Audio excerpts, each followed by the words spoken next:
Hello, everyone. Really glad that you're here to meet with us today. We're covering a really incredible topic. This is on EU Foreign Subsidies Regulation, OFSR, opportunity to shape draft implementing regulation. So before we begin, I want to make sure that everyone who's joining us today knows that you can ask questions while things occur. You should see a button called Q&A at the bottom of the screen. And what you can do is write in your questions. We have a dedicated time at the end of discussion for answering questions from everyone who's attending today. Continuing with a few other preliminaries. So very briefly, the European Commission has just launched a public consultation on the foreign subsidies implementing regulation that'll provide critical details on how notifications of M&A deals in public procurement, access the file, and other procedures will work under the newly adopted FSR. So today, I'm going to quickly pass things over because we have limited time to James Killick, partner at White & Case, who will then introduce all of the panelists that we have here today. Again, just want to thank everyone for joining us today, especially from the Legal 500 and everyone at White & Case. Thanks very much, Nathan. Many years ago, the only thing one could do against foreign subsidies was to bring an anti-subsidy case to put duties on the imports of goods. And that was for many years, that was the only power that we had in Europe. Then suddenly we have the new foreign subsidies regulation, which suddenly expands Europe's armory, gives it powers to look at mergers, gives it powers to look at public procurement, investments, and plus any other thing it wants to look at in relation to foreign subsidies distorting the internal market. So it's a very exciting new instrument with all the powers that you had in trade, state aid, antitrust, and public procurement. And where we are now, the regulation is in force. The clock is ticking because the regulation will be fully enforced as of the 12th of July, with notifications starting on the 12th of October. So the time is short to get ready. Today, we're going to be focusing on the implementing regulations, the notification forms for the concentrations, merger control relating to foreign subsidies, and for public procurement. The Commission published its drafts a week ago. And the time for comments is until the 6th of March. So, as I said, the clock is ticking on the consultation. The clock is ticking before we all need to get ready to notify, mergers and, public tenders. And what we're going to do in this webinar is cover both of these topics separately. So we're going to start with a panel discussion on the merger control concentration side. We'll start with Martin Farley, who's a member of the competition law and state aid team at the Commission's legal service. He's been heavily involved in drafting the FSR, and he's going to introduce the draft consultation when it comes to concentration side. Now, in a previous life, Martin actually worked in a law firm and has actually had to draft Form COs from the other side of the table, so he's quite aware of the issues that arise. After Martin, there'll be Marceline Tournier, who's Global Head of Antitrust at Nestlé. Obviously, she's done more than her fair share of notifications around the world in her time, and she's going to concentrate on the in-house challenges of how to make the FSR work, how the implementation will work. And then finally, my colleague Jeremy Jourdan, who's an experienced merger control lawyer, is going to discuss the draft notification form from a practitioner's perspective. Then we'll go into a second panel, which is focusing on public procurement. First, my colleague Jean-Luc Champy from Paris, who's a public procurement expert, is effectively going to explain how this fits into the complex web that is public procurement, how the FSR will fit in. Then Sandro Chavlak from DG Grow, who's a legal and policy officer covering public procurement and who's been involved in the drafting of the FSR, in particular public procurement parts, is going to go through the draft implementing regulation. And then finally, we'll have Ana Manuelito, who's the public affairs manager at UNIFE, the European Rail Supply Industry Association, who covers trade and international affairs. And she's going to give the industry's perspective on the FSR and the implementing regulation. So after those two panels, we anticipate we'll probably have about 20 minutes for Q&A. So please do type in your questions in the little box and I'll make sure the panel will answer. In addition, the other person, I'm going to answer questions that have a trade bent, and then my colleague Irina Trichkovska will answer anything which have a state aid bent on them, because we have 4 different people given the 4 different topics that are raised by the FSR. So without further ado, let me hand over to Martin. The floor is yours, Martin. Thank you very much, James. Give me 2 seconds to see if I can now share my slides with you, and hopefully everybody will be able to see them, which I'm sure is a far nicer prospect than having to look at me while I give this. At least you have something colourful to look at. So let me just start by saying thank you very much to Legal 500 and to Whiteman Case for the invitation. It really is a pleasure for me to be here with you this afternoon. As James said, in opening this panel discussion, we're very much going to focus on the concentrations element of the FSR, and I will leave then the more specific public procurement aspects to the second panel. We don't have very much time in terms of individual presentations, so I'll move on quite quickly. What I would just say is that there's a lot to get through in terms of concentrations. It's quite a long document in terms of the implementing regulation, as is the annex. And so this is going to be a bit of a whistle-stop whirlwind tour to give quite a high-level overview of what is in the implementing regulation and some of the highlights of the annex. But of course, we can dig into some of the other aspects, more specific elements in the Q&A session. So I think in order to try and understand the implementing regulation, I think it's necessary to first start by saying, well, what is it that the implementing regulation is trying to implement? What do we have to prove in the FSR? Well, at a glance, what we're trying to look at under the FSR is we need to identify, has there been a foreign subsidy? And if so, in what form? If there is a foreign subsidy, or we think there might be one, then what procedure do we fall into? And there are 3 broad categories in the FSR. We have ex officio investigations, which are ex post, after then we find information that may indeed have been a foreign subsidy that might distort the internal market. But then there are 2 ex ante investigations, one with respect to concentrations and one with public procurement. And those are the ones that we're really going to try and focus on today, and that's what most of the procedural regulation, so the implementing regulation, focuses on. We have foreign subsidy.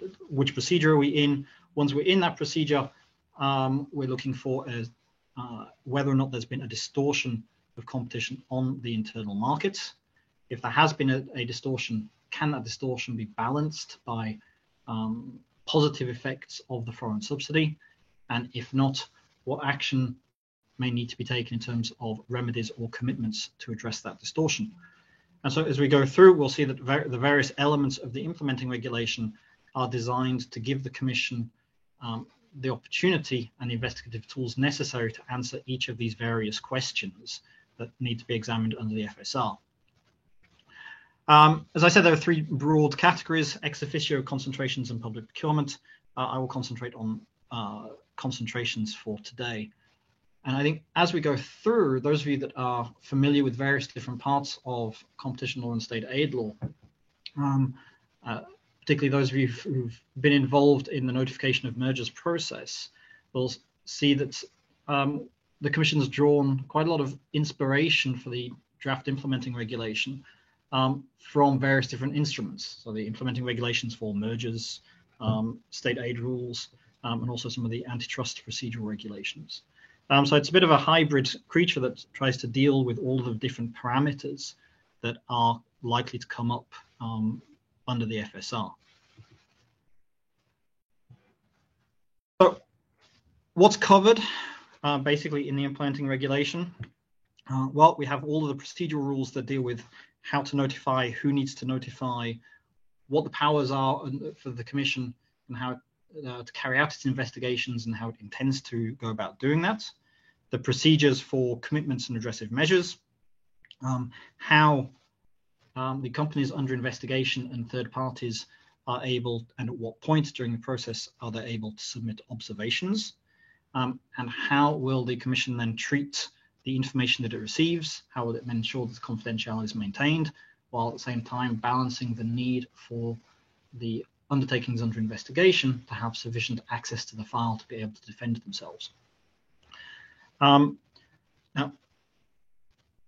in addition to that, we also have two annexes. The first annex is the draft notification form that will need to be filled in if a concentration is notifiable. And so we'll dig throughout the rest of the time remaining to me, we'll dig a little bit into each of these various topics so that you can have a flavor and an overview of what is in the implementing regulation and some of the highlights of the annex. But maybe starting at the beginning, chapters 2 and also 9 for the implementing regulation set out the various rules of how and when a concentration needs to be notified and how documents need to be transmitted to the Commission. The standard now has become digital transmission of documents as the rule, with, if necessary, electronic signatures. All this is covered in the various directives on electronic signing. Once the Commission receives the notification, then there are two stages. There's under the FSR, there's a preliminary investigative stage, followed by an in-depth investigation where the Commission has sufficient indication that there has been a foreign subsidy that might distort competition in the internal market.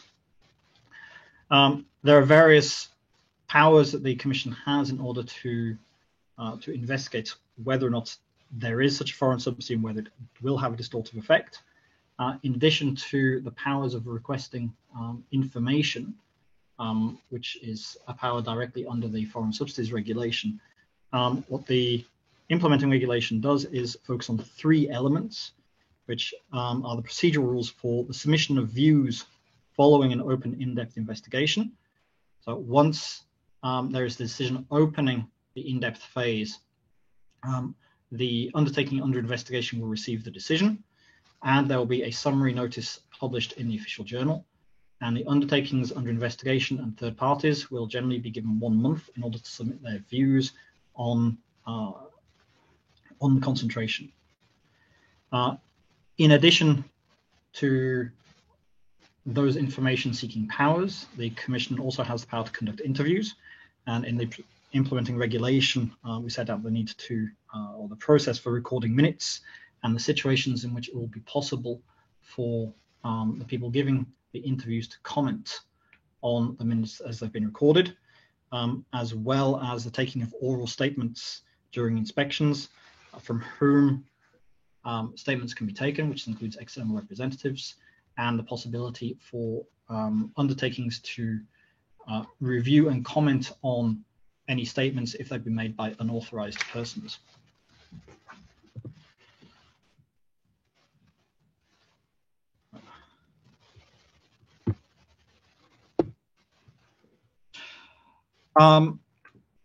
Following on from that, in chapter 4, we have the procedural rules concerning commitments and redressive measures.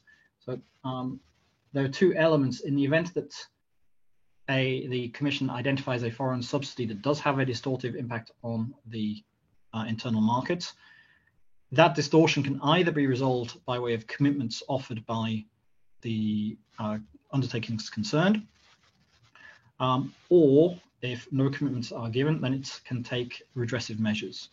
The redressive measures element tends to be more for the purposes of ex officio investigations where the Commission needs to redress something that's already gone wrong. Ordinarily in a concentration scenario where we're doing an ex ante investigation before the concentration has been implemented, we're more generally in a situation of a decision with commitments. And this is, if you like, similar to the way in which commitments operate under the merger regulation, where the undertaking concerned can come to the Commission and say, well, you've identified this problem. We propose to overcome it by offering this, this, and this commitment. Maybe quite often in mergers, it's divestitures or access obligations. Here it could be similar types of commitments, or also repaying the foreign subsidy together with interest. And what the implementing regulation does in Chapter 4 is set out the procedural rules in order to set out the process for the giving of commitments. In particular, the time limit for that, where It's the time limit for submitting commitments is 65 working days as from the opening decision, so the opening of, if you like, phase 2 in merger language. Again, I think that mirrors the position under the merger regulation. Commitments can be offered subsequent to that. However, there is then no obligation on the Commission to actually accept them.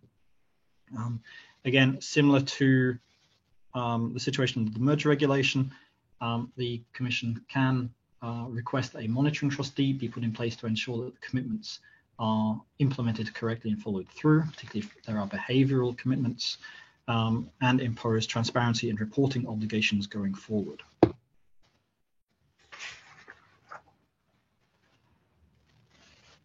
Chapter 5 of the implementing regulation. This deals with the situation. So once the Commission has received a notification, you have the preliminary investigation, and then let's say that the Commission has sufficient indications that there might be a problem. It opens the in-depth investigation.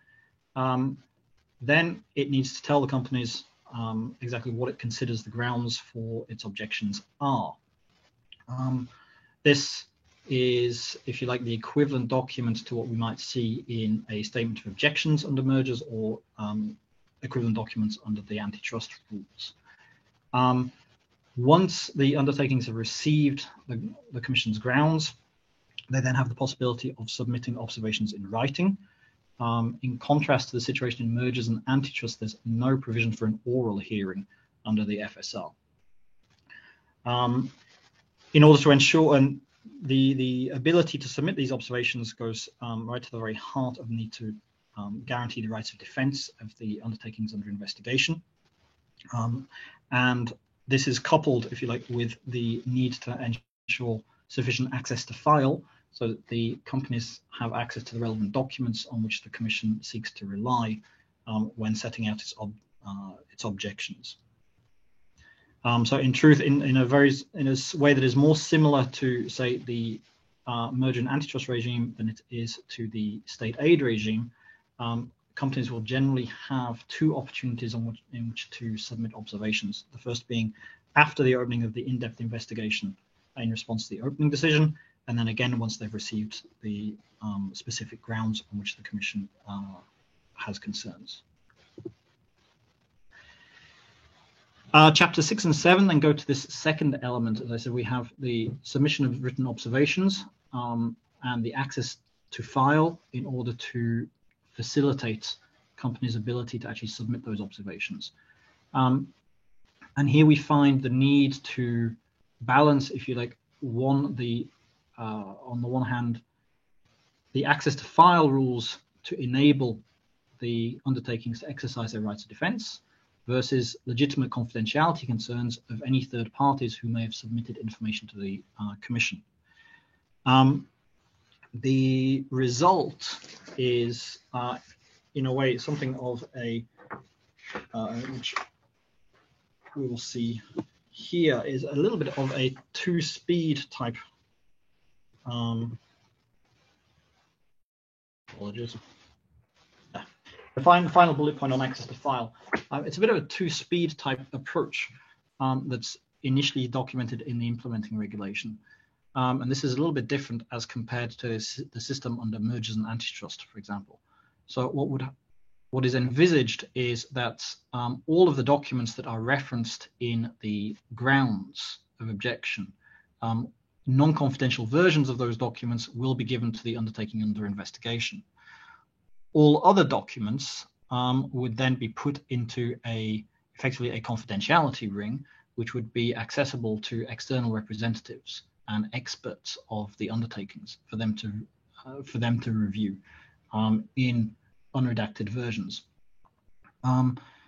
There is then further flexibility upon request for the confidentiality ring to be enlarged, or for non-confidential versions to be given to the undertakings under investigation themselves, where this is deemed necessary and where it's possible to get the agreement of the information provider to disclose those documents in redacted form. Ultimately, if there are serious problems in terms of confidential treatment, then the Commission is able to adopt a decision in order to impose various terms of disclosure of the various documents where this is necessary to ensure sufficient access to file to guarantee the rights of the party's defence. The final point is the calculation of time limits, and this you can find in Chapter 8. I think the most important element of this from a practical perspective is the situations in which those time limits can be suspended. And that is generally when notifying parties fail to provide complete information, third parties fail to provide information where that's as a result of action by the parties concerned, the parties to the undertaking, so parties to the concentration, where parties have refused to submit to an inspection, or where one of the parties has failed to inform the Commission of relevant information, and this may be a change of facts that would have needed to have been noted in the notification form. Briefly now, turning to the draft notification form itself. So this isn't the annex to the implementing regulation, and it serves the same purpose and role as the Form CO in mergers as the template the companies will need to satisfy where they are intending to engage in the concentration that will be notifiable under the FSR. In truth, you will see, if you've managed to have a look at the annex, that there are a lot of things that are very similar to the Form CO. There are also some things that are somewhat different. The first three sections are general sections about corporate information, about the parties, about the concentration itself, providing a summary of the intended concentration, and all of that will look very similar to the equivalent sections of Form CO. Section 4 then gives the verification that the notification thresholds have been met, and to verify that a concentration does actually need to be notified, and that will only be the case where the target is established in the Union and generates an aggregate turnover in the Union of at least 500 million euros. So again, the notification thresholds are actually very different as compared to the merger regulation, and we're only talking about concentrations concerning very large and significant targets within the Union. In addition, the concentration will only be notifiable under the FSR, where the acquirer and the target were granted combined aggregate financial contributions of more than 50 million euros across the preceding 3 years. So we have this first very high turnover threshold for the target in the EU and a reasonably substantial financial threshold when it comes to financial contributions concerned. If those two elements are satisfied, then the concentration needs to be notified. And this is where we get to, if you like, the heart of the notification form, which is found in sections 5 and 6. This is very much the meat of the notification, if you want.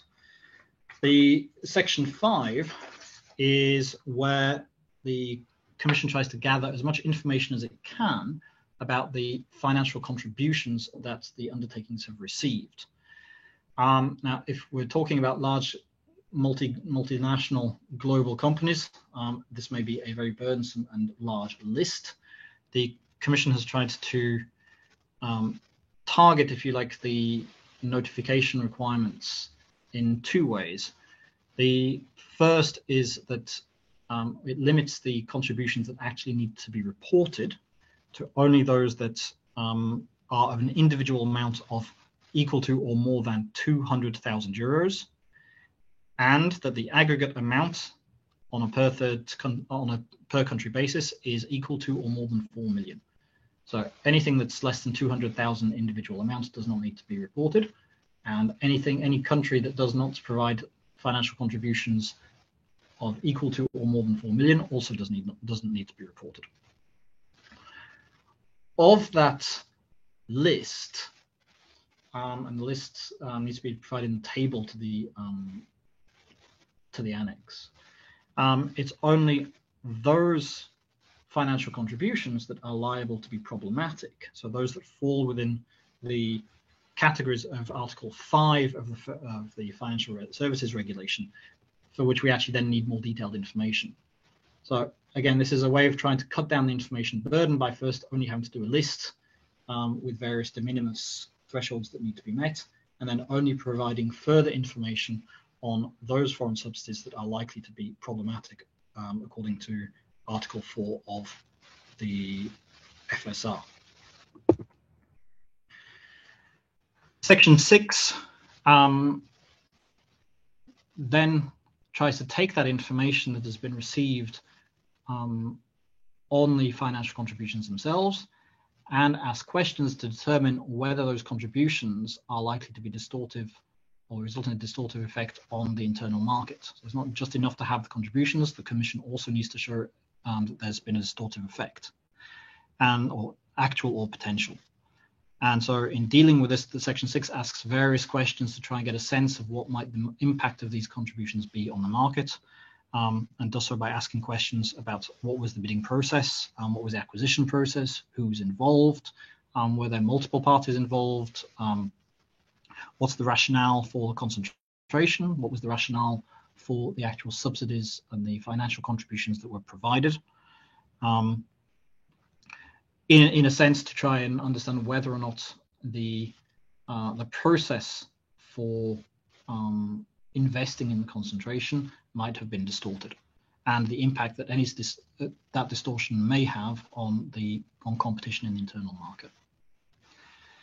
The final section is then a voluntary section. It's not one of the obligatory sections that needs to be included in the notification form, and this is where the parties can put forward any positive effects of the financial contribution in an attempt to show that any distortive effects may have been outweighed. And that is obviously going to be a section of great import for the companies themselves and the undertakings under investigation. But as far as the Commission is concerned, that's not an obligatory part of the firm. And with that, hopefully, I've managed to cover as much as I can and not run over time too much. Thank you very much.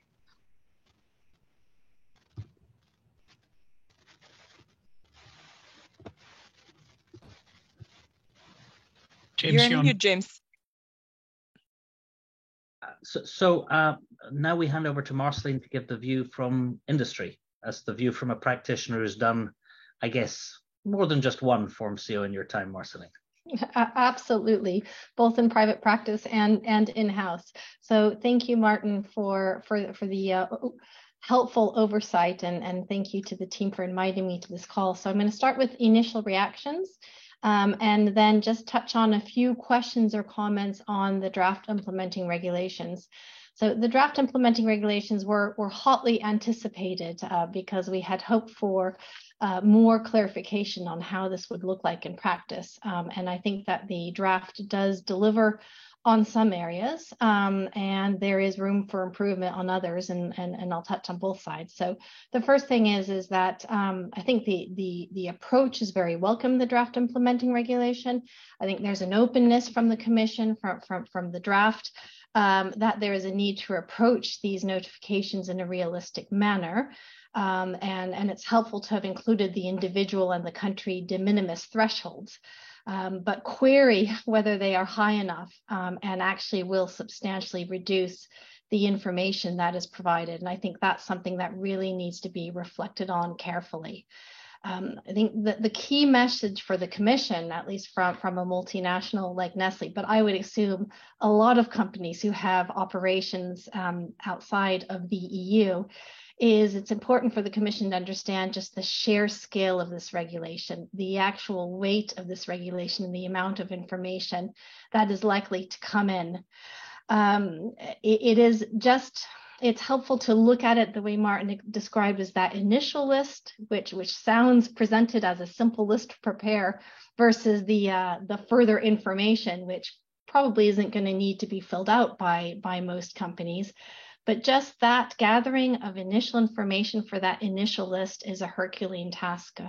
And this is not information that is available on a plug and play basis. It is going to require a full reworking of reporting systems, how things are reviewed, pulling that information initially, and determining how to pull it is going to be a big task.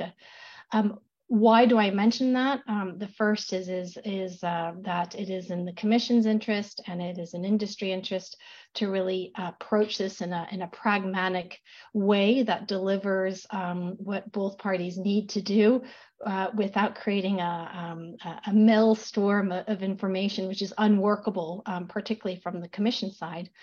And the other is in relation to the reference to the pre-notification period. So thought it was very helpful in the implementing regulations to have this notion of waivers in relation to certain types of information.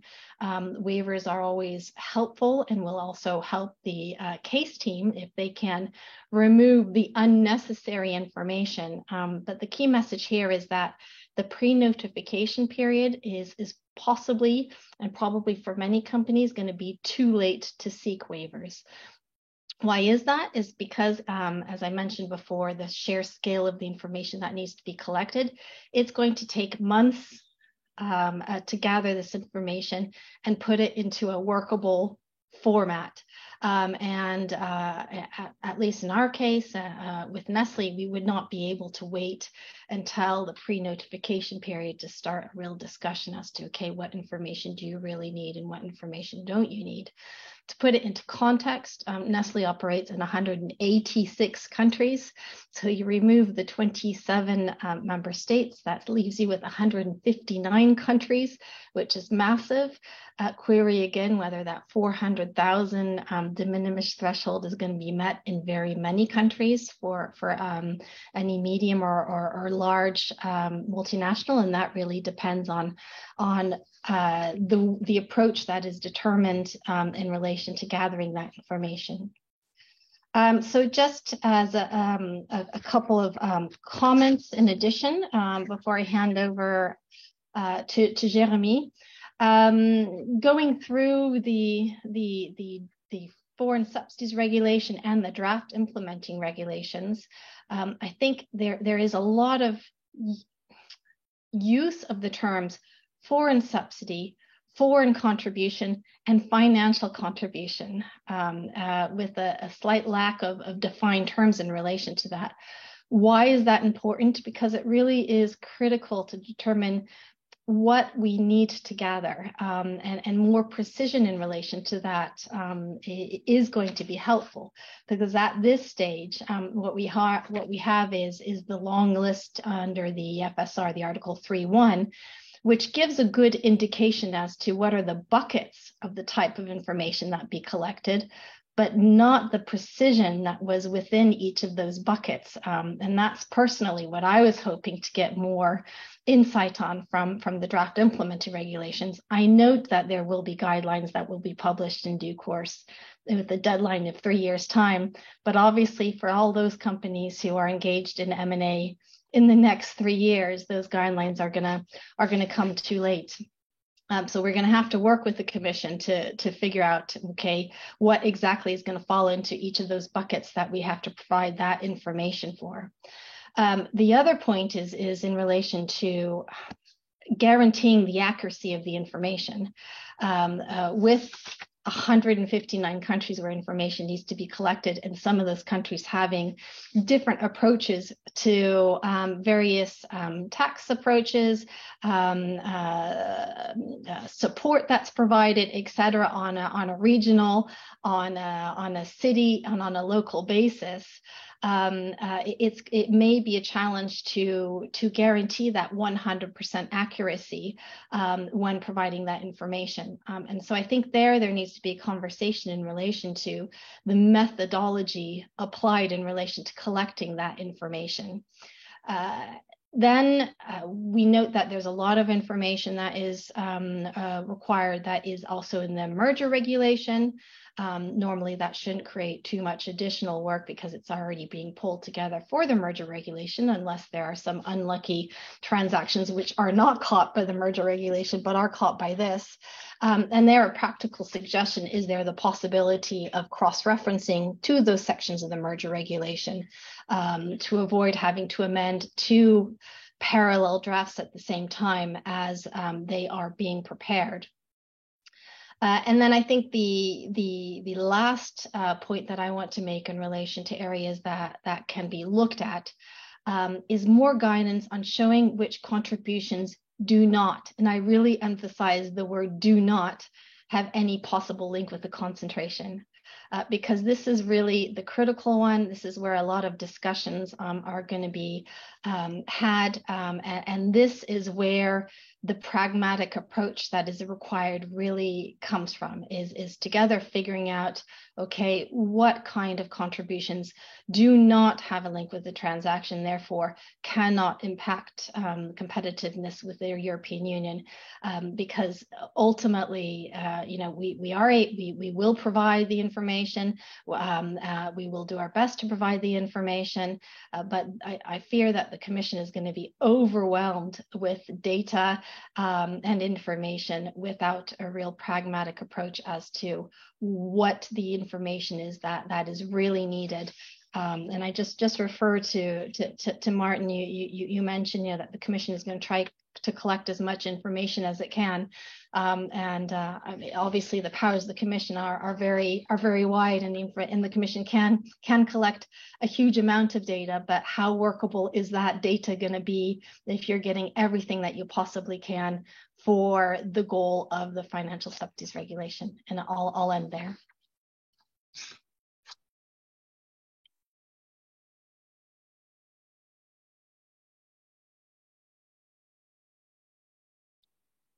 I'm sorry, I think you're on mute.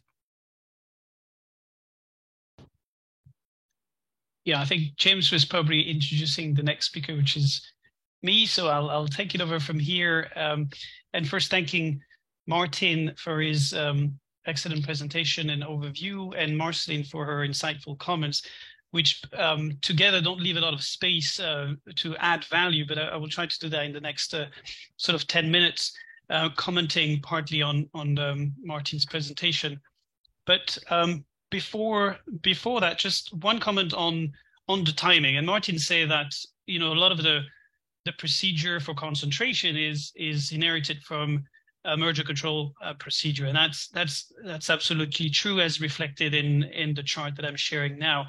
It's really twin brothers or twin sisters when it comes to the way the procedure is going to roll out. And I think this is very much welcome, because that's also going to facilitate the efficiencies that Marceline has been just calling for at the moment. There is a fair amount of information that is going to be common to the two procedure and the two forms, and having the two running in parallel, especially at the beginning, is going to facilitate the realization of those efficiencies of scale and scope.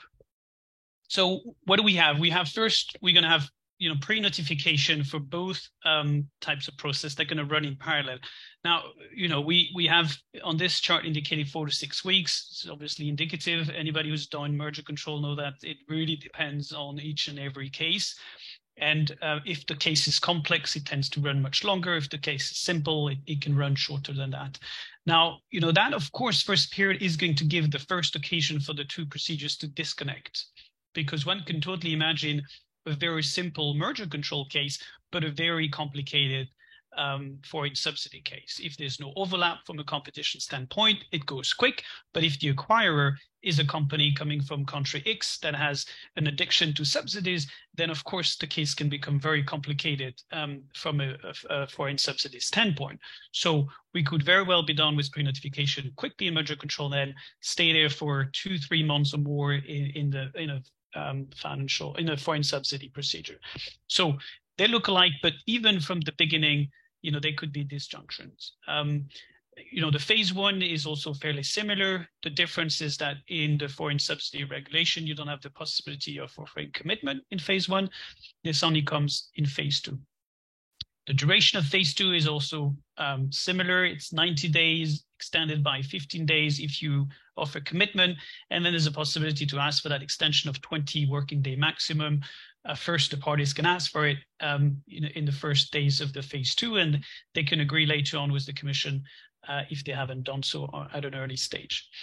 The big unknown, I think, in this procedure is the stop the clock, which the Commission has, of course, imported in this procedure as well, because we know that's a tool that the Commission very much likes to use, and it is useful, obviously, when there's difficulties with the parties to provide information that's requested. And, as Marcelino alluded to, there are some issues here that may potentially make information more difficult to collect than in merger control. So I would not be surprised if that tool was used extensively as well in foreign subsidies proceedings. In fact, perhaps even more than in merger control procedure. So takeaway is very similar timing stages of the procedure. So we feel comfortable as merger control lawyers. We know the drill. We've done it, 100 times. But of course, the fact that it resembles merger control doesn't mean that the two are just going to keep running in parallel. There's so many reasons why one would just be short and the other one long, or vice versa. So we'll have to see. But in practice, it's a framework that has been worked under merger control and worked well. And so at this point, we can only commend the Commission for having found inspiration, something that works fairly well. Second observation is on procedural rights. So you've heard it from Martin. There's 2 occasions to submit observation. One at the beginning of the in-depth investigation, very similar to merger control when you comment on a 6.1c decision. The other occasion is after the Commission has found ground for finding that there's distortive subsidy, very much like a statement of objection in merger control. We don't know exactly when the so-called statement of objection will come in this procedure. The implementing regulation doesn't say that, but if anything, it's likely to be a fairly similar timing than in merger control. And the timeline to submit observations for the company under investigation, it is not set out in the implementing regulation. The response to the SO or the grounds is not set out, but typically in merger control, it's about 2 weeks. And because of the need for speed, we expect something fairly similar in the context of the foreign subsidies regulation. So that is also fairly known territory. As lawyers, we may regret the lack of oral hearings. Martin's talked about that already. I'm not sure why they took it away. Hopefully not because they think it doesn't serve any purpose in merger control. I think it does. Certainly on several occasions, I've been to hearings that made a difference, but at least for now, it looked like we're not going to have the occasion to argue our cases orally. And that may be more like state aid proceedings than in merger control proceedings. The other novelty really is on access to file. Again, Martin's touched on it a little bit, this 2-tier access to file structure. So I won't repeat exactly, again, the mechanics, but I think it's a great idea for one reason at least, is we've all gone through these painful disputes with the Commission around redacted documents. Typically as lawyers, we see redacted documents sometimes heavily. We suspect there's something useful behind it, even if there's nothing. And we would typically have disputes with, the Commission and the information provider about that, just for the sake of it, even if, very often what's behind the redaction is completely useless. So now at least the lawyers will be able to see, what's unredacted and see it immediately. And I think that's very helpful to avoid procedural disputes.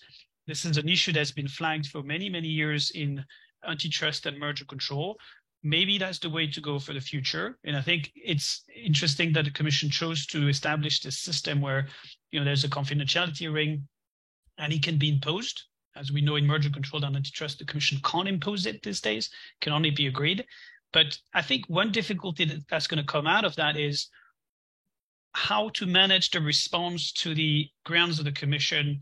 If part of the response is based on those documents that are accessed through the confidentiality ring, we're going to need our clients to be able to, review the responses, make sure that they agree to it. And then we're going to have some back and forth with the Commission on what can we disclose to our clients.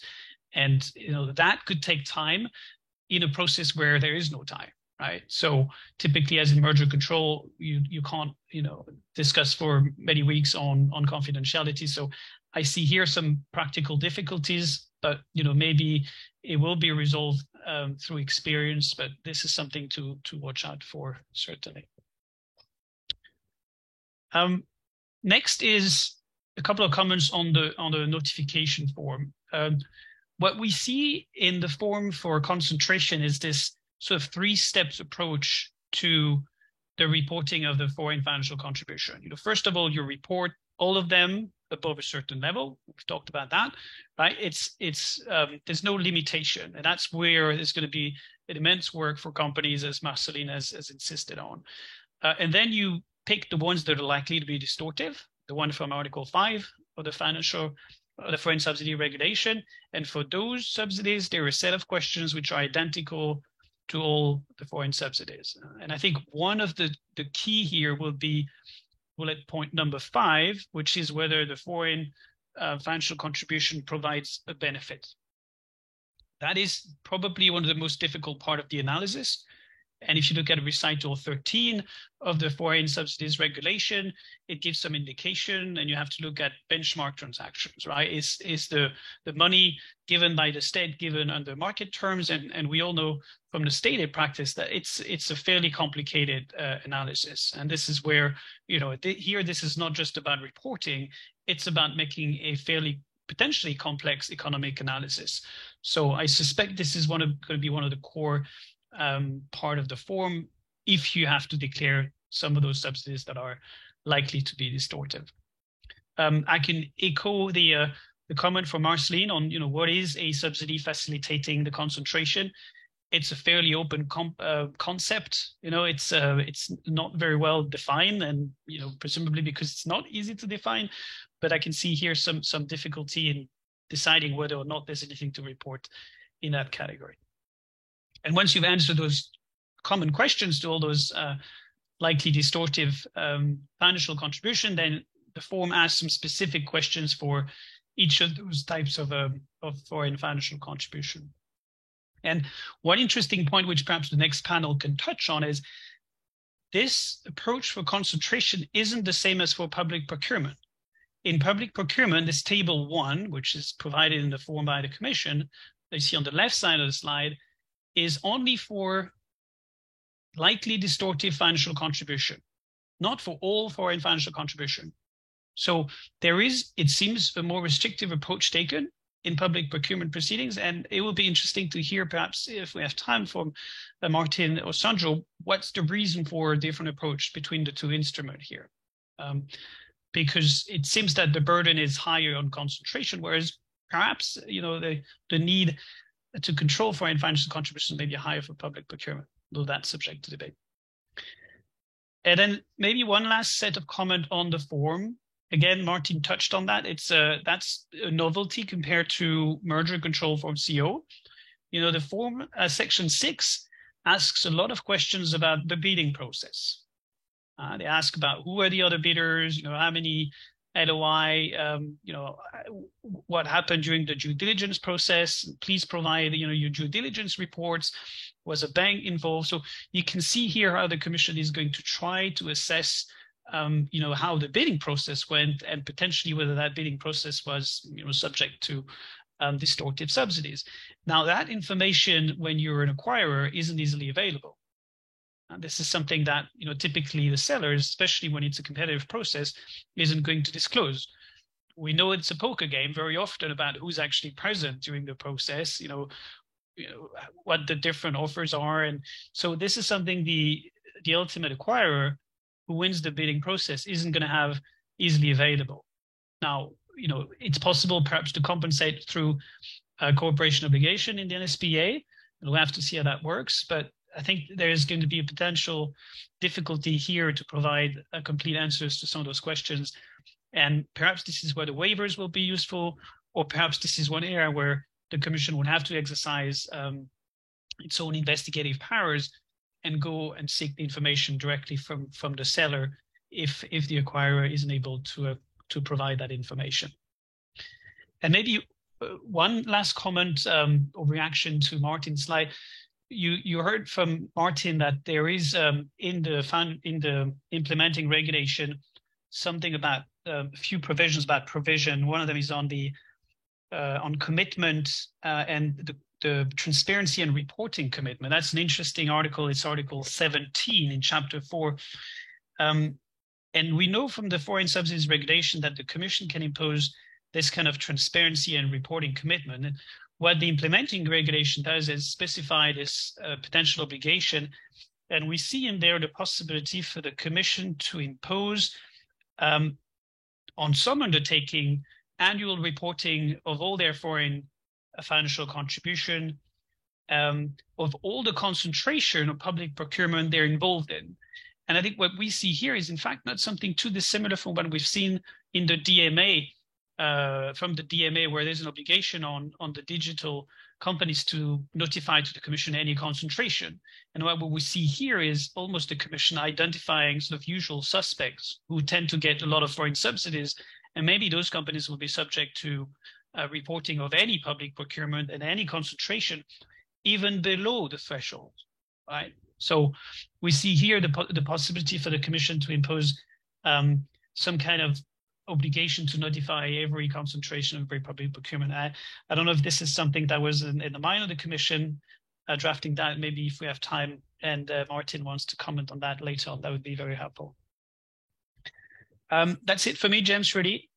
I'm going to take back the floor. Great, thanks very much. Well, now we'll move straight on to the second panel, which is on public procurement. Jean-Luc's going to give a short introduction as to how the whole process works. No more than 8 to 10 minutes, Jean-Luc, because we're running a little behind schedule.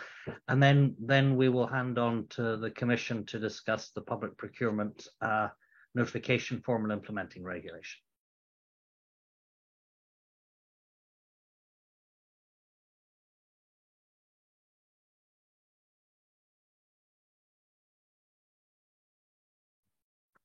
You're on mute, Jean-Luc. You need to unmute it.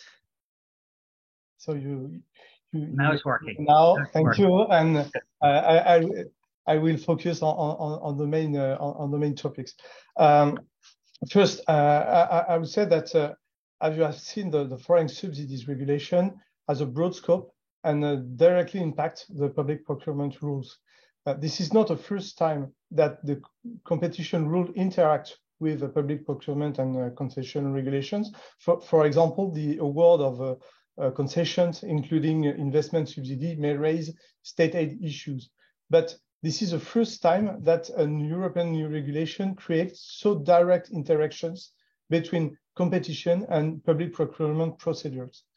And the scope of the regulation is particularly broad because all the contracts are concerned. I would say simple public procurement contracts, framework agreements, PPPs, and concession contracts. And all the players in the market are targeted, the bidders themselves, their parent companies, their subsidiaries, and their main contractor and supplier. That's probably the main innovation of the process, which is to assess all the stakeholders in the public procurement process. The financial thresholds are not so high because the value of the contract which trigger the assessment must be greater than 250 million euros. But the value of the contract, as you know, is a turnover generated over the duration of the contract. So for as concession contracts are long-term contracts, for example, the threshold will be reached more easily, and a lot of, I would say, medium-sized concession will be involved, and the process will apply to such contract. And any player who has granted an aggregate financial contribution in the 3 years equal to or greater than 4 million euros per third country must notify the contractual authority. So in the next slide, you will see, voilà. In the next slide, you will see the flow chart for the procedure and the interaction between the Commission control process and the public procurement process. As an introduction, I would just precise that on this flow chart, we have the two-stage procedure flow chart, which is probably the most frequent process which will be used for major public procurement and concessions. But you have in the open procedures a shorter process because the candidacy and the offer phase are in parallel, and the examination process by the European Commission is shorter too. So if you look at the chart, you identify the main interactions between the two processes. It starts with the issuance of the tender notice, because the tender notice will indicate if the public procurement or if the concession contract is subject to the financial subsidy, foreign subsidy regulation or not. And if so, the bidder, if they meet the requirement, have to notify to the public and to the contract party, so the public authority, or they send a notification or they send a declaration in order to identify the foreign subsidies that they are benefiting. The public authority will notify the European Commission with the declaration and notification received, and the European Commission will assess the declaration and notification received and conduct a preliminary review, which lasts 20 days. And in case of a two-stage process, the assessment will restart at the offer stage. And should the European Commission identify problematic subsidies, it will launch the in-depth review and a discussion with the bidder with a possible commitment to be submitted. And at the end of the process, the European Commission will issue its decision. So there are three main possibilities. The first one is I would say the most current situation where they will not raise any objection and the public authority will be able to award the contract. The second possibility is a positive decision with approval of commitment. And if so, the public authority will be in position to award the contract. And if the European Commission considers that the subsidies are really problematic and distortive, and if the commitments or remedy proposed are not accepted, they will issue a negative decision, and the public authority will refuse to award the contract and reject the offer. So this process has a huge impact on the public contract award and may trigger some litigation risk both on the European Decision Commission and at the national level, because the failure to comply with the new FSR could lead to new litigation against the award of the public contracts. Sandro will say a few words on the notification process. I would just highlight one point, which is interesting in the implementation document issued at this stage, which is the question of the pre-notification. The pre-notification is something usual in competition process, but in public procurement process, it's absolutely unusual. And that could be a very interesting point to discuss and to understand how it could work in the public procurement timeframe, because the bidders are informed of the obligation to submit a declaration or a notification on the based on the FSR, and they have a very limited period to apply for and to send their application file. So it's difficult to imagine how they will at the same time interact with the European Commission on an informal basis to have this pre-notification at the same stage. So that could be an interesting point to see how it could work in the future. To conclude, I just wanted to make two final comments for the bidders in order to understand this process, its main risk, and how it will impact the preparation of a candidacy or a bid. The first thing to have in mind is the fact that they have to anticipate the risk at the very early stage of the process, because the public procurement procedure are quite rigid. And if you create a consortium, for example, with, I would say, third countries bidders, and you have to envisage at the very beginning the risk of a possible rejection of the bid due to the foreign subsidies regulation. So at the very beginning, you have to, when you negotiate your consortium agreement, for example, you have to add some specific provision dealing with this new issue, because during the public procurement process, it's very difficult to change the composition of a consortium, for example. So if you anticipate issues with this process, you have to try to prevent any difficulties from the very beginning. That's the main point I wanted to highlight. And now let me hand over to Sandro to present in more details the notification process.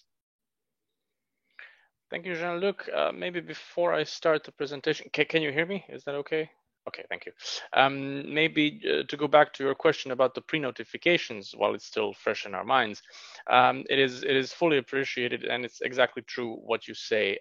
This is not something typical in the public procurement world, and it will be a different exercise in concentrations and public procurement simply because of the timing, because there, of course, needs to be a sort of a reaction to a public publication, which starts the entire public procurement procedure, which in itself may or may not be a very long period of time for the submission.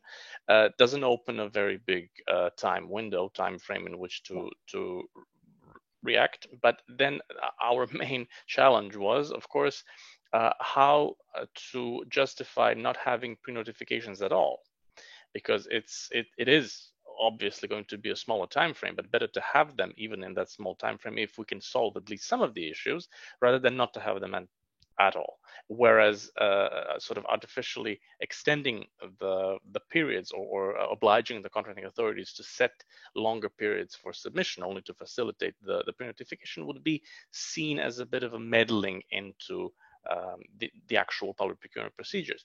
So maybe at this point it's worth sharing my slides. Can you see them? Yeah, thank you. So maybe just to first touch upon some of the main principles which we had during the creation of both the FSR regulation itself, and then of course including the implementing regulation and the form, is a need to, on one hand, reconcile as much as we can with the rest of the regulation, so public procurement with concentration, and on the other hand, to ensure that our investigations would impact the public procurement procedures on the side of the contracting authority, of course, as minimally as possible. Now, this is a difficult exercise, so you can notice that our approach is sort of to diverge from rules on concentrations only when this is needed. And of course, in many cases, this is true because public procurement is very specific. It is needed in a number of cases. But again, the main aim is to articulate our rules and our investigation with the evaluation procedure itself, to impact it as little as possible, to avoid having any delay to a decision on the side of the contracting authority. And then, of course, this also brings us to another principle, which is very difficult to reconcile. It is that we have short deadlines, and we normally don't really have stop the clock, not as in the meaning as we have it in the concentration investigation, which would mean that we're dealing with stricter and shorter deadlines. So our interest was always to try to front load the information that we get at the notification stage, and that's why we ask for more detail. We go more in depth in our notification form, simply because we want to have as much information from the outset, so that we don't waste time looking for it later. Of course, there will be some elements which will have to be sought later, at a later stage. Of course, this is also depending on the specificities of each case, but the idea is to have already at the notification form period already as much information as possible. So just to go quickly through the most, let's say, salient differences. First of all, when we have a submission, it is not only a submission of a notification, it is also a possible or the obligation to submit either a notification or a declaration. There is no possibility to submit neither a notification or a declaration. And of course, the difference is that in a notification, there will be a list of all of the notifiable foreign financial contributions. That means going above the 4 million per third country per 3 years. Whereas a declaration is simply a list and a confirmation that there are no notifiable foreign financial contributions, but a list of those which are below the thresholds and are not notifiable, but they still have to be listed. This is an obligation that stems directly from the FSR. Another difference is that the notification is done in the language of the public procurement procedure, so we're sort of more move towards using the language which is normally used for that public procurement procedure, of course, with the possibility through waivers to simply decide that we would use another procedural language. Most probably that would be English. Then finally, we have both and we emphasize this, it is clear already from the directives, it is clear from the FSR, and we reiterate also in the implementing regulation that the contracting authorities and the contracting entities have the right of their own to clarify notifications or declarations. And in the case where this is not duly clarified, they have the right to reject the entire tender because of this element. Whereas they also have, and this is a bit new, introduced in the implementing regulation, is an obligation for the contracting authorities and entities to send to the Commission, along with the notification, any documents that they consider to be crucial for the investigation. And we will make a few examples of the most important ones. But of course, they can extend this list to anything that they would consider to be crucial. And of course, we, as you can imagine, we rely on a pretty close and quality cooperation with the contracting authorities. And as I mentioned before, the suspension of the time limits exists only in multi-stage procedures, and it is until the submission of the tender or the final tender, which means a bit that we are in the hands of the contracting authority. The procedure which they have chosen, it's not the same if it's a restricted procedure and a competitive dialogue in practice. And that's how our time limits will be impacted by their behavior. Now, specifically on the form, to briefly present it. So what we have in sections 1 and 2, of course, we need descriptions of the procurement itself, as well as the information of the notifying parties. But the good thing is that this is, in fact, completely corresponding with the first 2 sections of the annex to the ESPD, the European Single Procurement Document. And we're now exploring how to ensure interoperability, in the sense that once the ESPD is filled in, that all of this information can easily be imported into the notification form. Then, of course, probably the main part of the notification is section 3, which is detailing the financial contributions. And of course, as I said, due to the need that we need to have more information from the start, it is more detailed than for the concentrations. In section 4, and this is for us a very important part, we have the possibility, but of course, since the directives do not impose an obligation on a similar institute, which is the abnormally low tenders. And of course, you have all very easily guessed that there is a link between the notions of abnormally low tenders and undue advantageous tender. So we set out the possibility already in the notification to justify the absence of such an undue advantage. And for us, this is a key element of our test. On balancing, we have the same provisions as in the concentrations. Supporting documents, again, we need a bit more detail. We go a bit more into the specifics than it is in the concentration part. And then finally in section 7, and this is why I say we use one form to notify or declare an absence of notifiable foreign financial contributions. We use the same form. It's just different sections that need to be filled in. Thank you, and I'm very happy for any questions that might come up. And I pass the floor to Anna. Okay, thank you very much, Sandro. Good afternoon, everyone. Thank you very much for the invitation and for this very timely seminar on foreign subsidies. From my side, I will start with the general views on the instrument, and then I will dig into the notification form specifically for public procurement. So first of all, UNIFE is the European association that represents train builders and rail equipment manufacturers. Our industry is strategic, accounting for more than 5,000 jobs across Europe, from industrial champions to small and medium-sized enterprises that are involved in the design, manufacture, and maintenance of rail transport systems and related equipment. We also represent here Aegis Europe, which is a coalition of industry alliances representing over 25 key manufacturing industries, ranging from upstream sectors to downstream sectors. And we have been quite aligned on the dossier on foreign subsidies.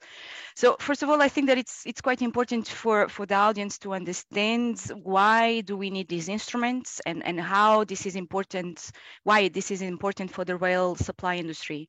First, I have to say that when it comes to the rail supply industry, we have been impacted by the increasing influx of bidders from third country state-owned companies, economic operators. So these companies, SOEs, as we normally call, have been quite active in the European procurement markets and has been significantly growing in the past years, both in services like railway construction projects or in goods rolling stock contracts. So it's also important to highlight the fact that we have been seeing a very big price differences ranging from 20 to 30%. Observed in projects that were awarded to certain third countries SOEs in the EU, and also in other countries that they are also quite present, as it is the case, for instance, of the United States. So therefore, this situation is quite detrimental for the European rail supply industry in the long term. And when it comes to the European rail supply markets, I have to say that this is the biggest in the world, with a total of around 61 billion euros in 2021. I also would like to mention here that railing stock has been selected for the upcoming OECD report that analyzes distortions in the international markets. And this report will be available soon and basically compares the government support received by the main world players.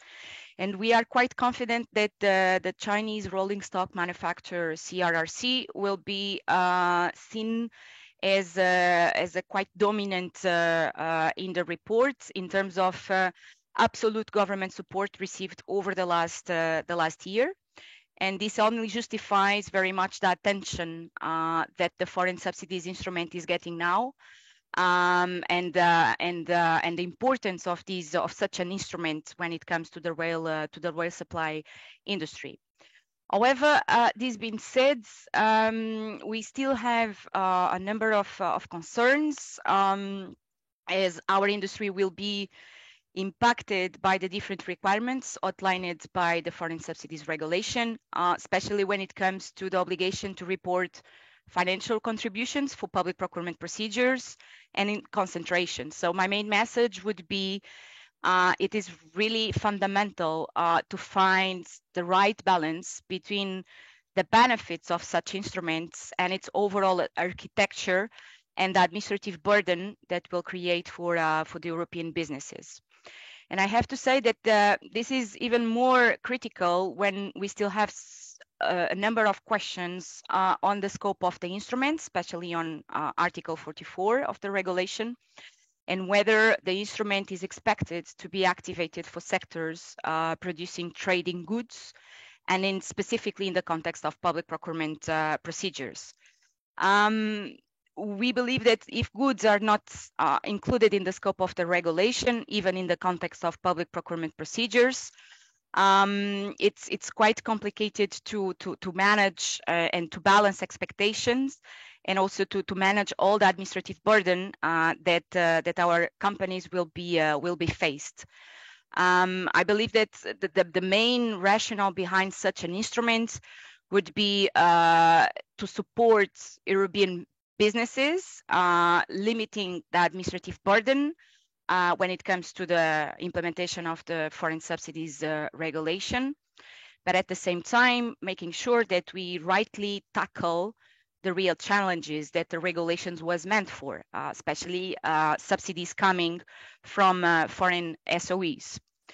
So this being said, I would like to draw a few comments on the notification form when it comes to public procurement procedures.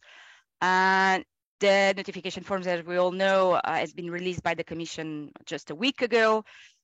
We are in a very intense process to analyze the text, and we will also be happy to keep an open dialogue with the Commission and to find some ways to address the different issues and the different concerns that we have.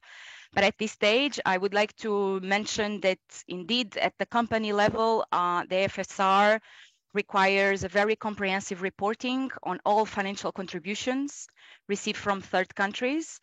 And we can confirm the sentiment expressed in the past that indeed the administrative burden is tremendous when we're looking into the obligations from a company standpoint. So it's really important, it's fundamental that we need to limit the screening and especially when the Commission agrees that or has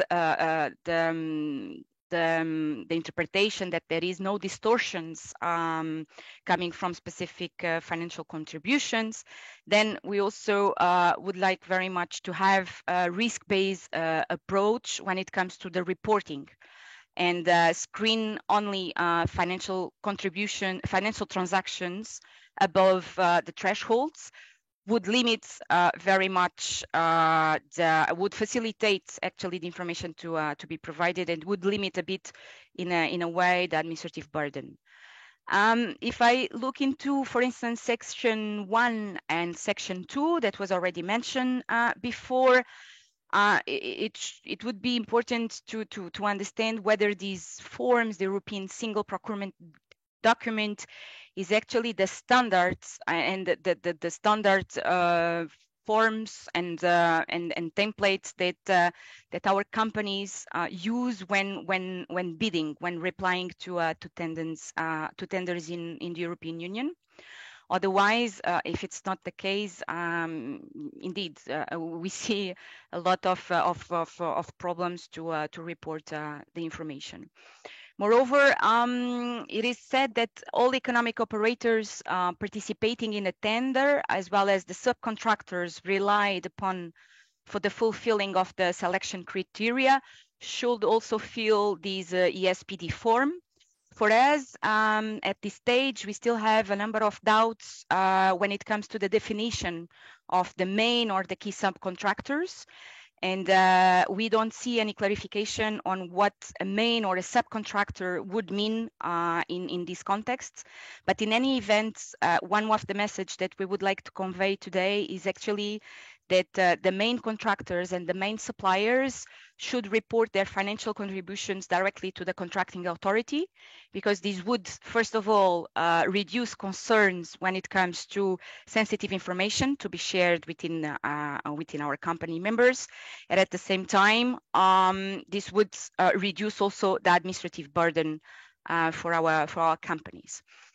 On Section 3, it seems that there is that this section defines financial contributions to be reported under categories of the Article 5, so most critical financial contributions. But in Section 7, there is no mention of the categories included in Article 5, but mentions all the financial contributions received.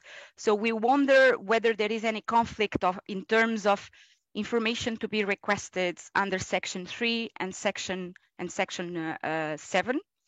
And also on Section 3, there is also the request to indicate a possible link with public procurement procedures at stake, and companies are requested once again to fill the table and answer questions per each contribution. As you can imagine, from a company standing point, is quite a lot of work to do. Now, I wanted also to comment on the waiver possibility. That it was also part of the implementing regulation draft. In general, I'm really sorry. I'm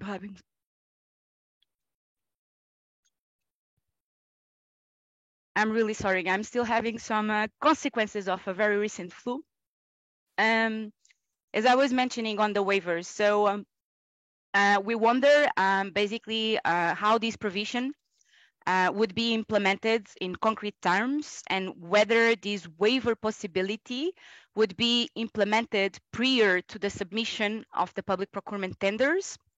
And in a situation, for instance, the Commission does not activate the waiver option, does it mean that the companies need to screen all the financial contributions and do all the reporting as a normal, let's say, procedure? This is a question that I would like very much to add to the debate. In a more general terms, I would say that all and also colleagues have mentioned that before, there is a very big amount of information to be submitted to the Commission, and we wonder how the Commission will be able to digest all this information, given the fact that, as previously mentioned, when it comes to public procurement procedures, the time frames are quite limited, are quite specified. And specifically the point of submitting information in the tender language, we wonder how these will be actually managed by the Commission services, because I suppose that if the tenders will be submitted in all the tender languages across the European Union, as far as I know, so we have plenty of European languages, we are wondering how the Commission would be able to process all of these information. As I said, so we are at a very preliminary stage of analyzing the implementing regulation and the annexes, and we thank very much also the Commission for giving the opportunity to be part of the public consultation procedure. And we will come up with more additional points once we will be running through the analysis. But for the moment, this is the message that I would like very much to convey in today's webinar. Thank you. Thanks very much, Anna. We've actually got quite a few questions, so I'm going to do some rapid fire questioning to everybody. The first one is an easy one, and I think Martin and Sandro can answer it in one question in 1 minute.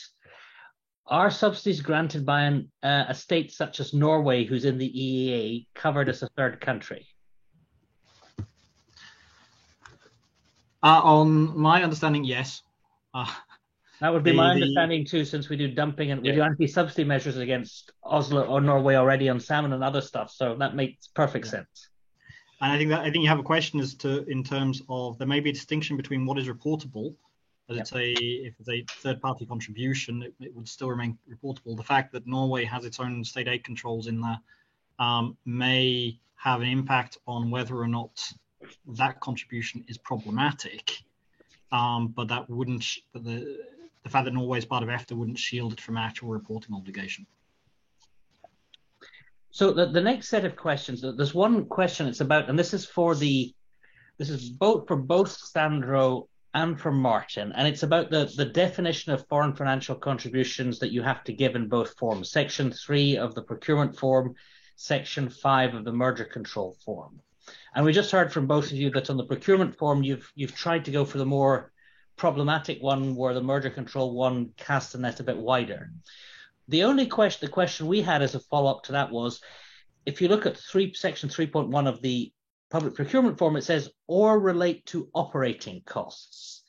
And the question, it's probably for you, Sandro, how broad is operating cost? Because if you think anything that's not investment is an operating cost, that could cover almost anything. Is there any guidance on that? Any helpful language you can give to people who are kind of trying to work out what they need to disclose here? Okay, maybe just to cover that question immediately. Yes, of course, this is very wide. The very notion of foreign financial contributions is very wide, and precisely because of the reason that we said, we wanted to cast that net quite widely and gather all of the, let's say, I mean, the entire notion of OPEX is relatively clear in doctrine. I think it will be for every company their job to make a decision which category it falls into. It's very difficult to give an abstract reply. It depends on the specificities of each case. But the point is that exactly the goal was to go wide and to get all of this information broadly from the very start. But if there, and this is a general remark, not just for this topic, but for all of the others, if there are any specific suggestions on how to improve the language, how to make it more precise, and how to fit your purposes. Of course, this is exactly why we have the public consultation. So we're of course welcoming any specific comments to that end. Thank you. One other set, and I've got two questions on this, which is, you know, obviously you have to, the foreign subsidies regulation imposes transparency. People have to disclose certain information. But, you know, in a foreign country, when you're doing a government contract, you may be subject to secrecy and some reporting requirements in the actual contract itself. And then there's certain other countries, which we don't need to name, but I'm sure you're aware of them, which have, you know, specific rules about disclosing information to foreign governments. You know what you're allowed to disclose and what you're not allowed to disclose. How do you balance that with the need for, you know, were those kind of contractual or legal rules in the third country with the notion of needing to disclose in Europe?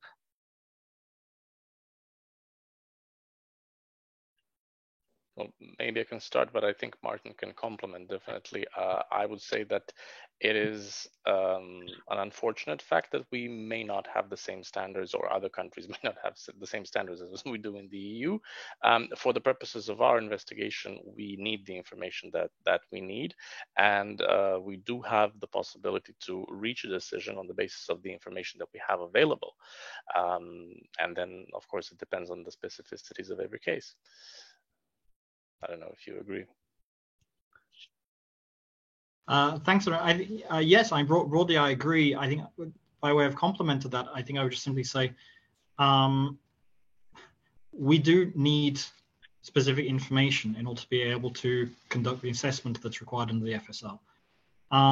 But what we've tried to do with the implementing regulation, as we have done with other implementing regulations, is at least have a certain degree of flexibility, and we can see this in terms of the waivers and the pre-notification contacts.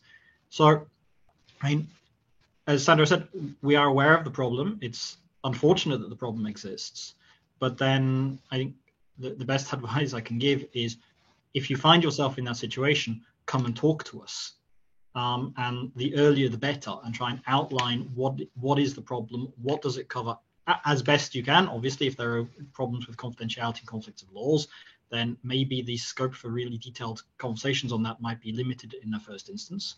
But come and talk to us. We're a regulator, we have a job to do, we're trying to investigate, but we want to ensure that we come to the right results and the fair results that's proportionate for everybody. And that requires, and if that requires waivers, if that requires other measures to be taken, then we'll do what we can to try and ensure that gets done. So come and talk in the first instance. Yeah, and it's fair to say, if we think of the trade context, you know, your colleagues at DG Trade doing anti-subsidy cases, a lot of findings are based on facts available where the state itself has not given the information, so it's presumed to be a subsidy, and there's quite a lot of history of that happening in the trade context. So, you know, again, perfectly understandable. I'm just looking at the other questions. there was a question for you, Martin, and just in terms of confidentiality. We have the tried and tested methods under the merger regulation. I mean, why are we kind of throwing the baby out with the bathwater, not sticking to what we know and like? I think I know what you're going to say, but that was the question we had. It's a fair question. And I think, yes, the classic system, if you like, that you find under mergers and antitrust, it's tried and tested. But I think for people that have really lived it, if you are boxed into that classical situation, it can be extremely burdensome, depending on the circumstances. Both for the commission, for the undertakings under investigation, for the information providers, it's a heavy system. And so I think there was an attempt, and I can only echo Sandro, that this is an attempt, which is a draft implementing regulations, a draft notification. The purpose of the consultation is to comment. And so if this is not working, please help us to try and make it work. But so this was, I think, an attempt, and we've seen it in other areas as well, to try and identify a system that might work equally well from a rights of defense perspective, but without necessarily having the administrative burden, or at least a lesser burden. Of course, we've also tried to build into that sufficient flexibility that if that's not working, if the standard system under the implemented regulation doesn't work, then we can resort to the classical system under mergers, or even something different, a hybrid of the two. So that's really the way we were trying to look at it. We have a question from Robert McLeod of MLEX, and it's maybe, as usual, a difficult journalist question. He says, well, suppose you find that one company has benefited from subsidies, but everybody else in the market has benefited from the same level of subsidy. It's a, how should we put it, US IRA v European state aid kind of scenario. What would you do then if everybody's getting the same kind of handouts?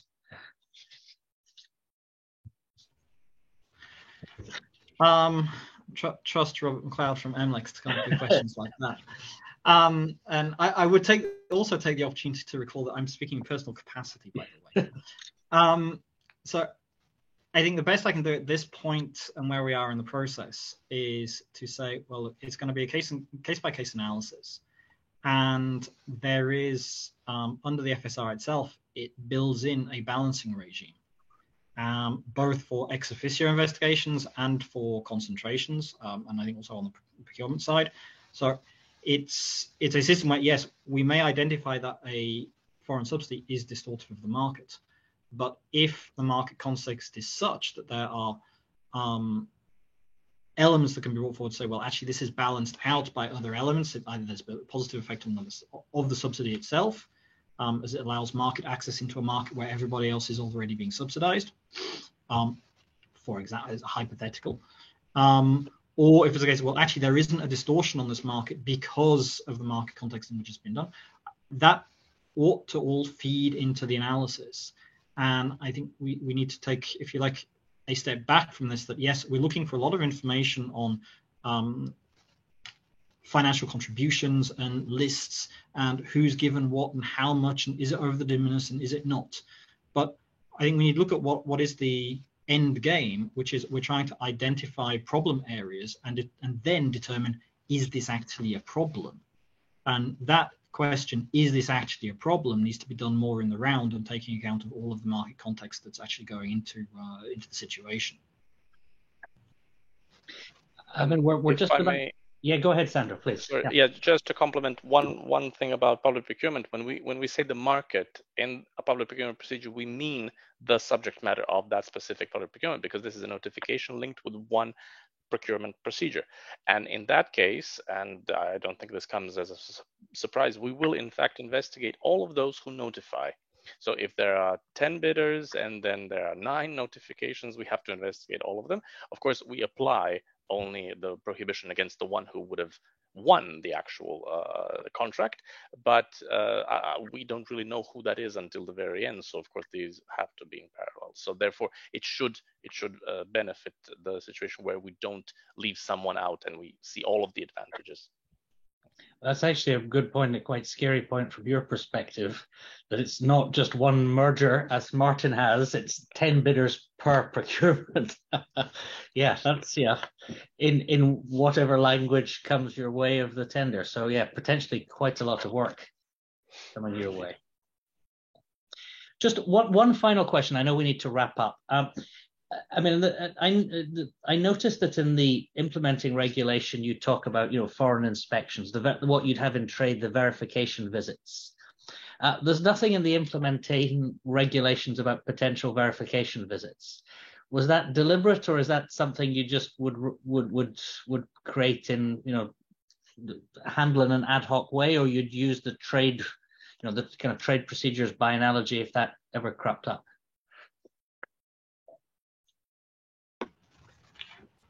I'm going to be completely honest. I don't know.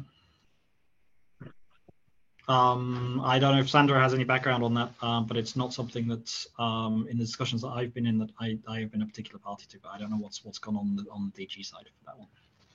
Yeah, indeed, I believe it was left a bit broad, precisely so that we can be a bit more flexible and adapt to the needs. That's my take.